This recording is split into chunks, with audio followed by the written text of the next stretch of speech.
Mesdames et messieurs, habitués de l'émission Insurrection, bonsoir et bonne année 2019. Insurrection, le premier dirigeant de l'année 2019, reçoit aujourd'hui son initiateur, son concepteur, M. Moumini Pougrawa.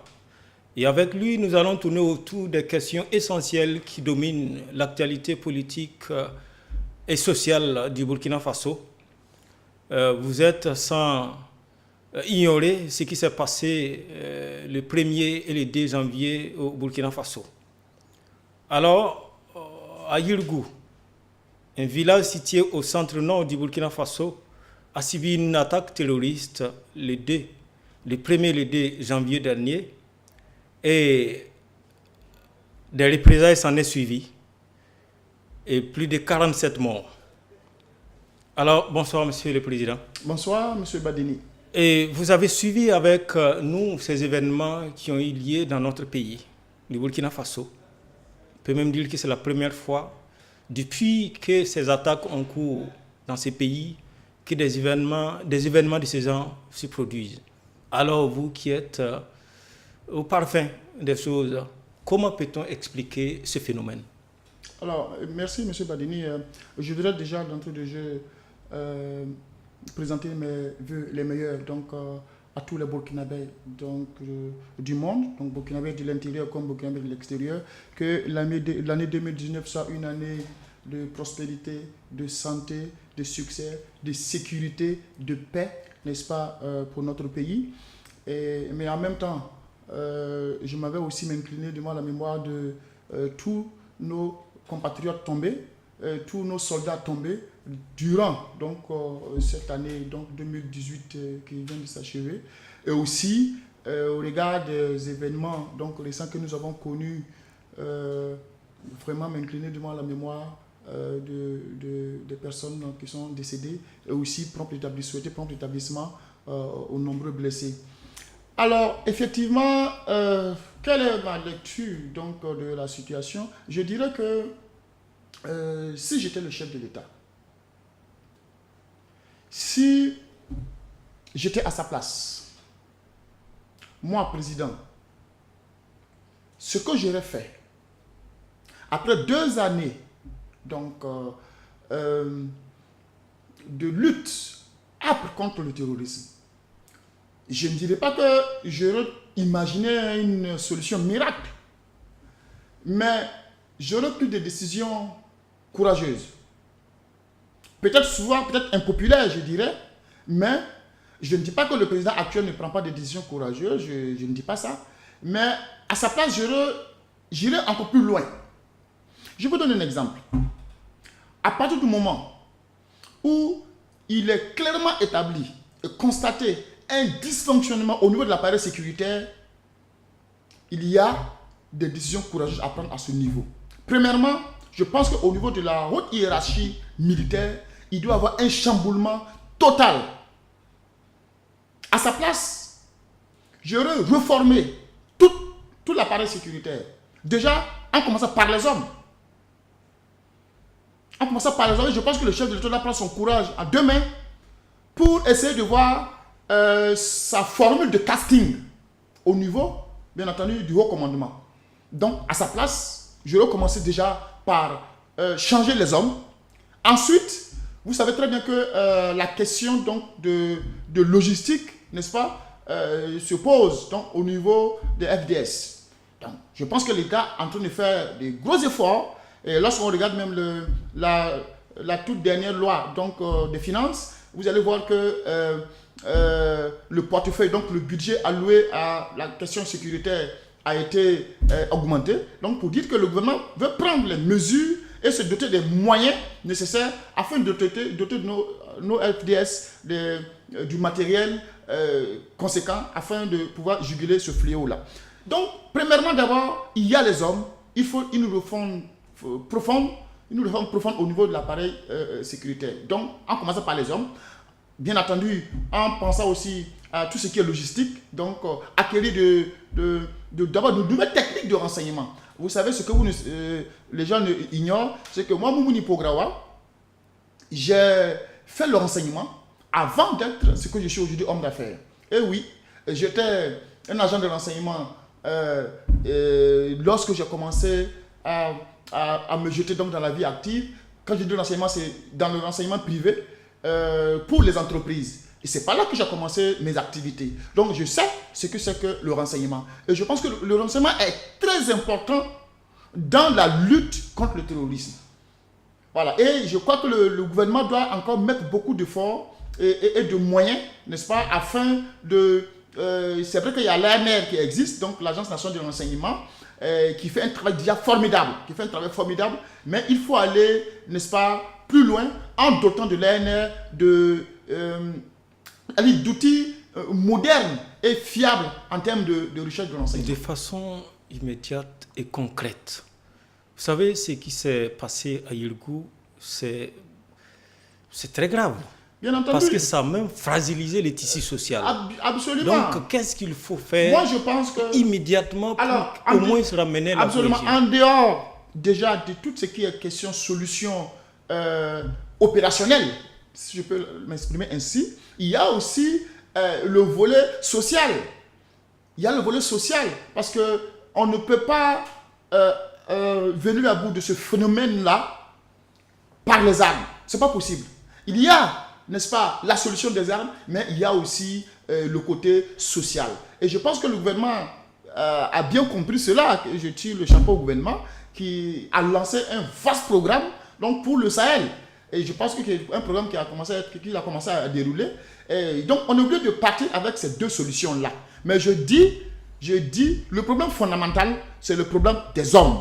Et je pense que le chef de l'État doit prendre son courage à deux mains et nous l'encourageons à aller vers la réforme de notre appareil sécuritaire. Donc, refonder, si je peux utiliser ce terme-là, refonder notre armée en mettant les hommes à la place qu'il faut. Depuis le ministère de la Sécurité, depuis le ministère de la Défense, depuis les généraux, il faut que le chef de l'État prenne son courage et essayer de voir à ce niveau-là pour complètement chambouler cette hiérarchie militaire et mettre vraiment des jeunes gens qui sont dans l'armée, qui sont loyaux et bien formés, qui peuvent relever le défi. Quel est selon vous le squelette de cette nouvelle armée que vous appelez de vos voeux? Vous savez, le Burkina Faso n'a pas seulement de problème au niveau de la Grande Muette. C'est tout notre système, c'est tout notre peuple, c'est tout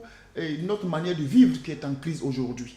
Donc, étant donné que le gouvernement ne peut pas maintenant, tout de suite, trouver des solutions à tous les problèmes, parce que tout est prioritaire, le gouvernement va devoir aller étape par étape en fonction des priorités. La question sécuritaire est prioritaire, je suis d'accord, mais aussi, ça s'accompagne avec, comme j'ai dit, tout ce qui est solution sur le plan social.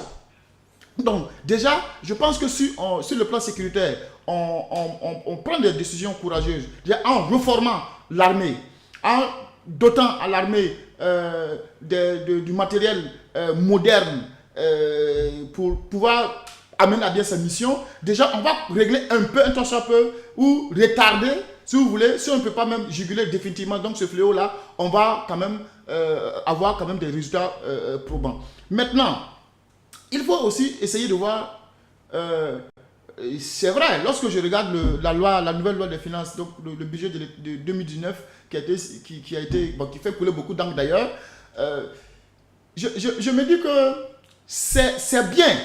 Il y a des décisions courageuses, mais comme on dit en Côte d'Ivoire, c'est pas arrivé. Voilà, c'est pas arrivé. Et c'est ça aussi lorsqu'on veut gouverner par consensus. Vous savez que le chef de l'État est quelqu'un qui aime gouverner par consensus, qui aime mettre les gens d'accord. Mais je pense que gouverner est différent d'être de présider. Voilà. Hein? On peut être président et puis ne pas vraiment être un vrai commandant en chef. Vous savez, aux États-Unis, les Américains m'appellent leur chef d'État le commandant en chef. Et je demande au chef d'État d'être un commandant en chef. Et de se faire entourer de personnes qui lui diront la vérité en face. Des personnes courageuses, des personnes qui vont travailler pour l'intérêt de la nation. Et je pense qu'il y a ce problème, et je sais que le chef de l'État sait très bien, et il a de larges oreilles, que son entourage est critiqué, certains membres de son gouvernement sont critiqués, et je pense qu'il faut qu'il essaie de voir le système, donc le casting, sa formule de casting, pour que déjà regagner la confiance du peuple. Parce qu'il y a une crise de confiance entre le gouvernement et la population. Et il faut rétablir rapidement cette confiance-là. Et pour rétablir cette confiance, il faut essayer de voir qu'est-ce que la population reproche, n'est-ce pas, au gouvernement. C'est effectivement la malgouvernance, c'est effectivement tous les problèmes, les problèmes judiciaires, donc les grands dossiers qui sont en suspens, qui avancent. Ça, je tire mon chapeau à notre justice. Mais il faut vraiment rétablir la confiance entre le gouvernant et le gouverné pour qu'on puisse espérer vraiment vivre dans un pays de paix. Oui, vous n'avez pas totalement répondu à ma première question. J'ai posé la question à savoir, c'est vrai, il y a toujours, depuis un certain temps, on connaît des attentats aux terroristes au Burkina. Mais c'est la première fois qu'il y a eu des représailles après une attaque. Et ça dit qu'on a peut-être manqué quelque part par approche. Voilà. Oui, il y a un problème de communication. Ça, c'est le moins qu'on puisse dire. Il y a un problème de communication et de sensibilisation. Je pense que le déplacement du chef de l'État... Pourquoi pas venir avec des psychologues? C'est ce que je veux dire quoi. Je dis, avec le déplacement du chef de l'État donc, sur les lieux, je pense que c'est déjà un bon pas. C'est déjà une nouvelle ère. Parce que ce n'était pas le cas avant. Okay? Donc, le fait même d'être proche des populations donc sinistrées, donc endeuillées, le fait même de parler, parce qu'il est le père de la nation, il est le chef de l'État, et il est garant de la sécurité des uns et des autres, il est le garant de la paix sociale. Donc, c'est son rôle de faire en sorte que, malgré les problèmes, les maux qui minent notre société, il puisse réussir à unifier son peuple, il puisse réussir à faire comprendre aux uns aux autres que le Burkina reste un et indivisible et que c'est la seule nation que nous avons, c'est le seul territoire que nous avons. Nous n'avons pas le choix que de vivre ensemble malgré les problèmes, malgré les divergences politiques. Nous sommes condamnés lorsque ces genres de catastrophes nous arrivent. Nous sommes obligés de nous mettre ensemble dans l'union, dans l'unité pour penser à l'intérêt de notre pays et faire avancer notre pays. Raison pour laquelle d'ailleurs il a appelé à une trêve sociale lors de son message adressé à la nation. Je suis très heureux et je demande vraiment à tous les acteurs et à tous les partenaires sociaux du Burkina Faso d'entendre cet appel. Je pense que le N23, à l'époque, j'étais coordinateur du N23, il y a juste un an que j'ai démissionné. Je pense qu'on avait fait lors d'un grand meeting, on avait proposé une trêve sociale. Donc aujourd'hui, je suis très heureux de voir que le gouvernement a compris que,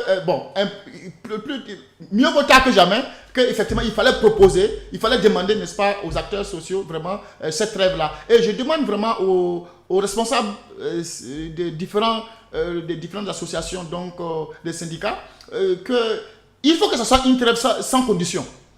J'ai écouté M. Bassolman la dernière fois, qui conditionne cette trêve-là à beaucoup de choses. Je pense que lorsqu'on est en guerre, la première des choses, c'est de négocier un cessez-le-feu.